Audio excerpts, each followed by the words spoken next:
Balitang sports, natalo ng Golden State Warriors ang Phoenix Suns sa pamamagitan ng tira ni Stephen Curry na 0.7 segundo ang natira sa oras at hindi naging sapat upang makabawi ang Phoenix Suns. Sa unang quarter ng laro ay nagpalitan agad ng malulupit na 3-point shot ang magkabilang panig. Nagtapos ang first quarter sa score na 33-26 pabor sa Golden State Warriors.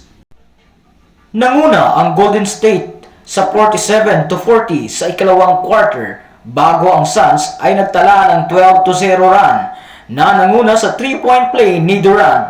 Sumagot ang Warriors sa pamamagitan ng score ni Kuminga na nanguna sa Golden State na may 13 puntos sa halftime upang kunin ang 59-58 kalamangan sa break. 7 sa 11 attempt ni Curry sa 3 ay pumasok na may 7 rebounds at 5 assists, habang umiscore si Devin Booker ng 11 points sa kanyang 20 points para sa Phoenix sa ikatlong quarter. Ngunit nahulog ang kupunan sa 84-82 pagpasok sa ikaapat na quarter. Si Green na hindi nakaranas ng mga technical foul mula nang bumalik mula sa indefinite suspension noong Enero ay nakatanggap ng technical habang nakipagtalo para sa isang foul call matapos gumawa ng layup sa ikatlong quarter. Nagpalitan din ng mga salita at panunuya si Green sa buong laro kasama ang sentro ng Suns na si Jusuf Nurkic.